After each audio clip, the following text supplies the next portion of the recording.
Hey everyone, welcome back to the channel. I know it's been a minute. If you're new here, my name is Todd Kramer. I make surreal dark art, and recently I had the opportunity to vend at Wicked New England in Salem, Massachusetts. This is a halfway to Halloween event. So in this video, I want to talk about what went good, what went weird, and everything in between. I tried shooting this video a few times before. I was a little bit too long-winded, so let's try to make this nice and concise. So break this down, and yeah, let's see where we end up. Okay, yeah, I guess we'll start this thing.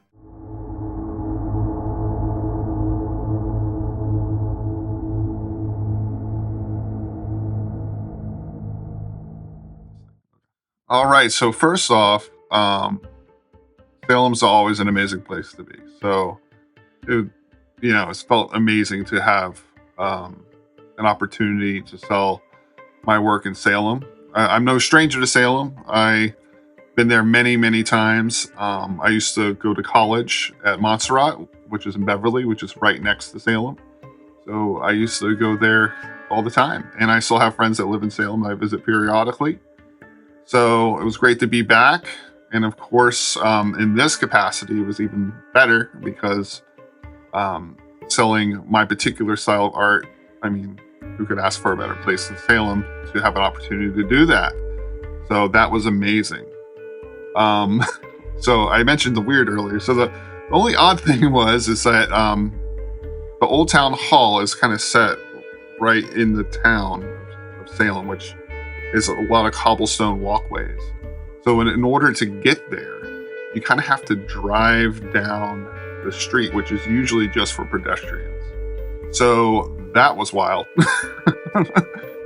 They did a very good job giving you directions on how to do this. That said, I'm not the best with directions, but I wasn't alone.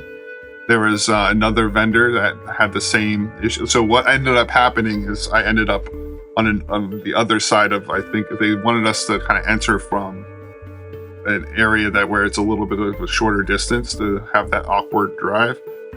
So we ended up on the other side, which is quite a little bit longer. So it's not dramatically longer, but when you're driving essentially on the sidewalk or something, and you're seeing people looking at you like, am I going to be in the news? Is this a thing? Is this an attack of some sort? It makes you a little nervous. So that was pretty wild. But I was not alone. So we ended up going through there, which was no big deal actually, but it was a little strange. But we got there and I lucked out.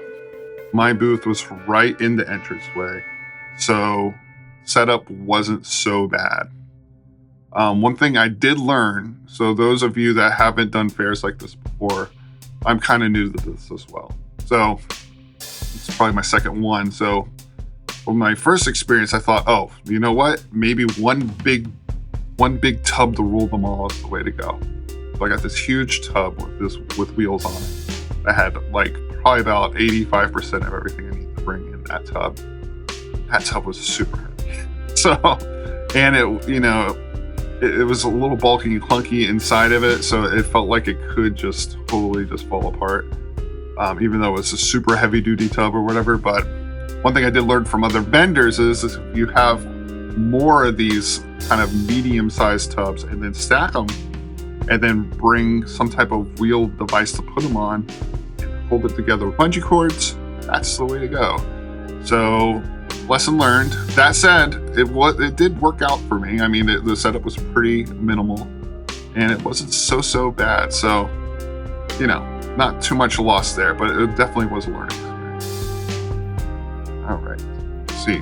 I got some notes here because I could be a bit scatterbrained. All right.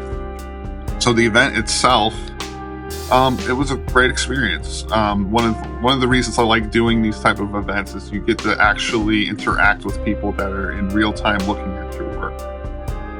And that's always super rewarding. And it's also interesting to see what people gravitate towards more than other pieces. But that's not always the same. So, you take of that what you can.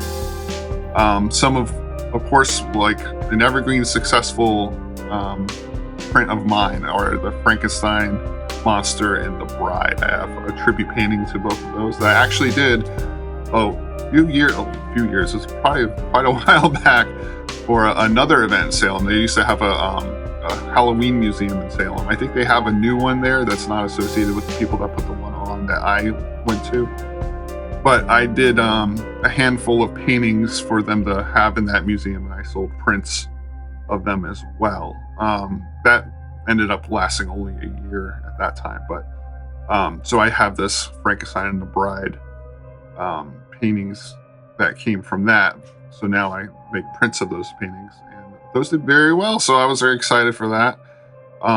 Not too surprised, pretty popular characters. What else did, it was nice to see get some response. A new painting of mine, The Last Night. I might have called it something else earlier. I tend to change the titles of my paintings sometimes.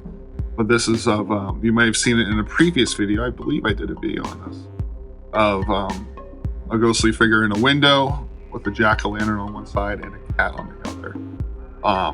That had a great response as well. So that was rewarding to see. Another piece of mine that was well received was, I call it at the time being 1031. I have a Halloween tribute painting skeleton, branches the earth coming up through it, a kind of a menacing jack-o'-lantern in the front with a octogonal, am I saying that properly? Anyway, a very autumn feel to it. That did very well as well. Another piece that was a last-minute decision was a print of Edgar Allan Poe. So I did a painting of Poe that sold at the previous fair I did last year. And I never got a really good picture of that painting, but I was able to, I remember doing a couple iPhone photos of it. And I thought, man, it'd be great to do a print of that. So I really worked some magic on those photos to get it print ready, and it turned out pretty good, and that did very well as well, which is, you know, I'm not too surprised. That's why I wanted to include it, because, you know, who doesn't love Edgar Allan Poe, you know? So but that was a last minute addition, which I'm glad I included. And then a lot of little original works are no longer in my possession now too. So yeah, overall the event went very well. It was a great crowd. If you're considering vending there next year, I would definitely consider it. Yeah, I had a great time. Midway through, they gave you some snacks and stuff, so you know, it was just a nice experience. So I hope to do it again next year and moving forward.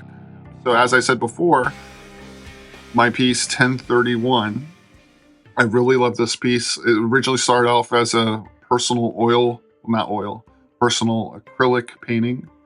It was, it started off as like a decoration of sorts for my home for Halloween. It was done in a little craft kind of like wooden coffin you'd probably get at Michael's or something like that. I really enjoyed how it turned out. And last year, I had an opportunity to vend at Haunted Overload. And I thought that would be a great print, but the proportion wouldn't work for a print. So I decided to kind of reimagine it. So I photographed the main part of it. And then in Procreate, I painted on top of it to kind of reassess the proportions to fit for a print size. And I really loved how that turned out. I love it better than the original. And, you know, I've always got a great response from it. I love it myself. And it did very well at this fair. So I was thinking, you know, I really want to make this one cohesive painting, like have it all live in one surface. So I decided to make an oil painting of it. So this is a somewhat of a reimagining of that. So this painting has been through 3 different stages. It's the 3rd and maybe final phase. And so yeah, so this is me kind of bringing that all together. And I have bigger plans for this image too, that some of you out there might know about. But we'll see how that goes.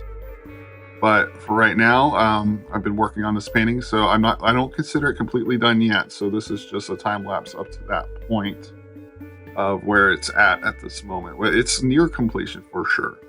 And unfortunately, there was some of this time lapse that is left out because the camera wasn't working, or I forgot to press record or something like that.